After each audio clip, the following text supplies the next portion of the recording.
Hi friends, welcome to the new episode of The Root Cause. In this episode, we are going to touch a different topic, which is definitely linked to the other Vedic sciences also, that is Ayurveda and a bit of astrology also. However, here we are going to talk about primarily spiritualism. We are going to talk about how God resides inside us, how different energies inside us only.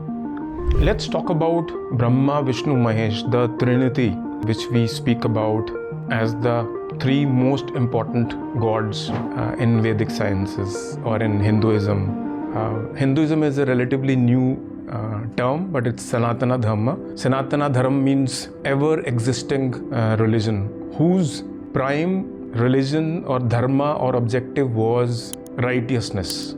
Let's understand Brahma, Vishnu, Mahesh.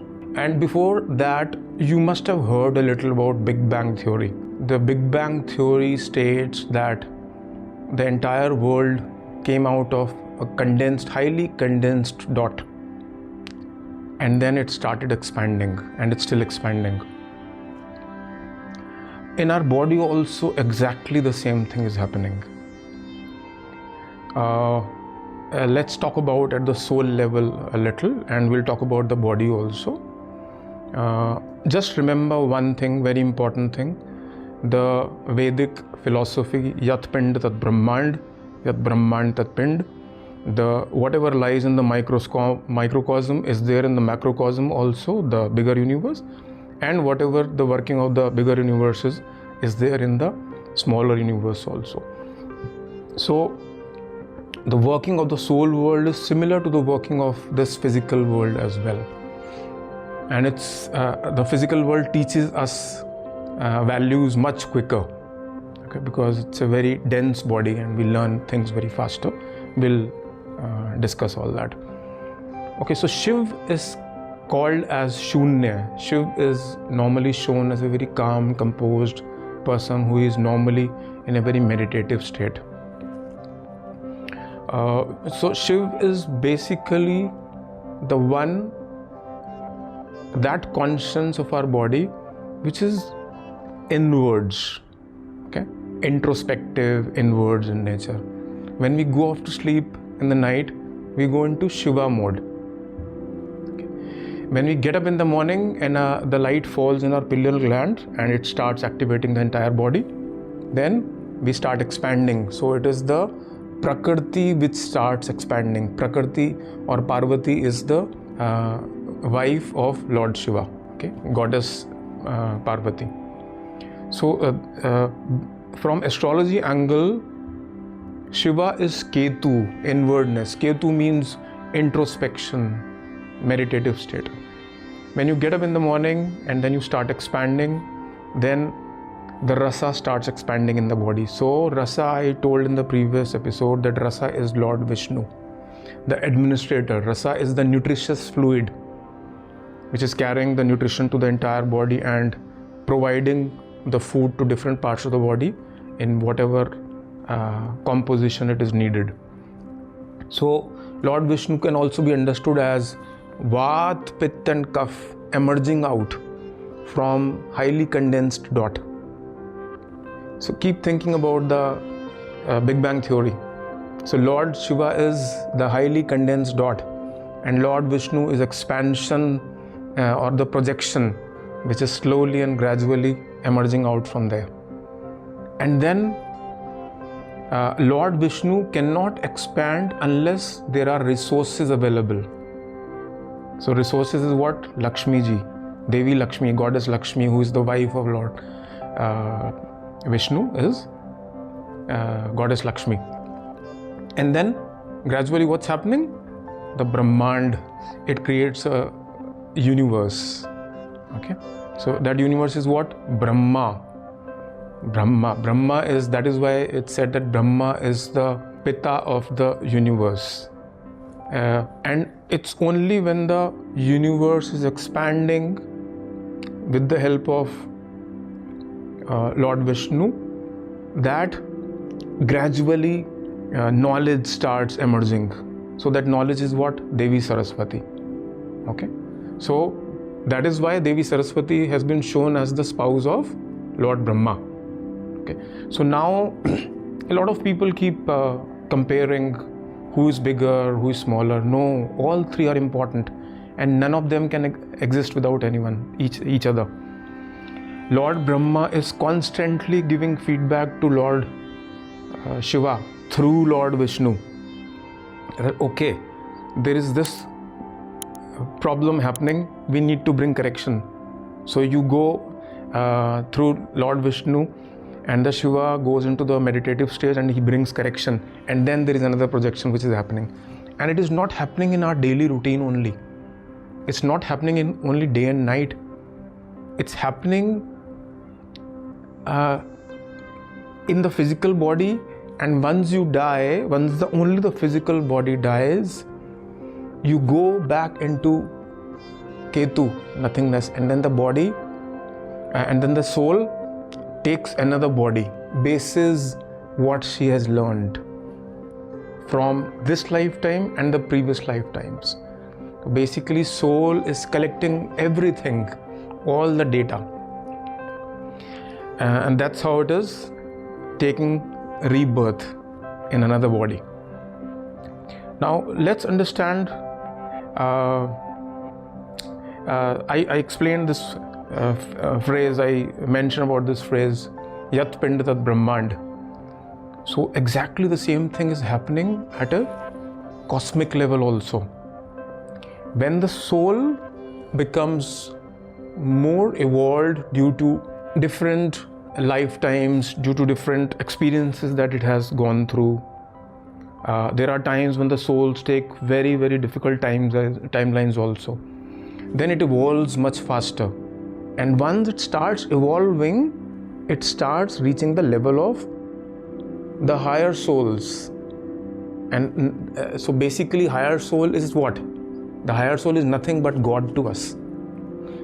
Just to give an example, you talk about primitive man. That time, if somebody would have seen a plane flying, they would have called them gods only. So it's all relative. In fact, there is relativity at God's level also. If you talk about Vedas, there is Shiv, there is Mahashiv, there is Vishnu, there is Mahavishnu, there is Brahm, there is Parbrahma. Why? Because it's all relative. Once the soul starts evolving, that is the reason that you see at times child prodigies. That is also the reason that you find that certain people are more evolved despite not having even the basic education, because they have that wisdom. Their souls have evolved already. They understand the universe much more than those people who have at times taken degrees. Okay, so this much about gods. Now let's dig deeper. I'm sure this discussion must be giving you more curiosity to understand gods. Lord Shiva is wearing a moon on his head, and he is wearing a snake also around his neck. This snake is nothing but our Kundalini. A lot of people these days they've been talking about Kundalini. So Kundalini is nothing but it's a spiral movement. You would have seen when the rasa or the water boils in a vessel, it does not boil like this, it boils like this. You would have seen a spiral column getting made in boiling water. Same thing happens in tornadoes and all that also. So when whatever we have stored in our deep chakras, the Mooladhara chakra is the root chakra, because the knowledge has got mass, so it goes and settles. Even if the mass is very, very less, it has mass. And if you look at the CD, remember nowadays we've got hard disks, but earlier we used to have CDs, compact discs. Whenever you'll start writing on some burning the CD, then the burning of the CD will start from the center and then it will start expanding. Exactly the same thing happens in our body also. So you can say the center of that CD is the Mooladhara chakra. It's like this. Okay. So then it starts rising. When it is rising, then the Kundalini is touching each and every chakra and it is reaching here. Okay, that is why this particular that snaky structure. You remember we spoke about Vat, that Vat travels like this because Vat is hollowness. Wherever it will find space, it will go like this. So Vat also represents the snake inside us. A limited hollowness is important. Okay, so Lord Shiva is carrying, and Vat is important for intelligence because it is only Vat that creates interneural circuits and it creates intelligence. Okay, so Lord Shiva's snake Vasuki represents that intelligence, and it is because of this only that Vasuki is the one which has been used in churning of the ocean. There is a story of Samudra Manthan where Vasuki has been used for churning. What is that?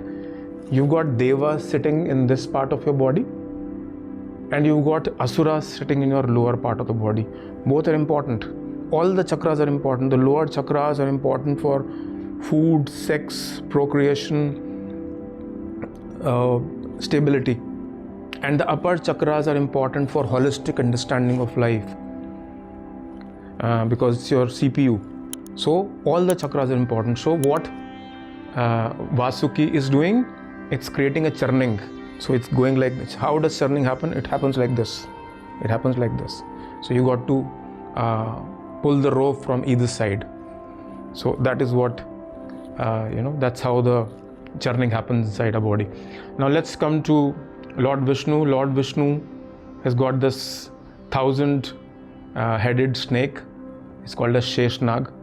Why does it represent 1,000-headed snake? Because all those, the 1,000-headed snake represents the 1,000 channels which are running in our body, through which Lord Vishnu is creating administration or administrating the body.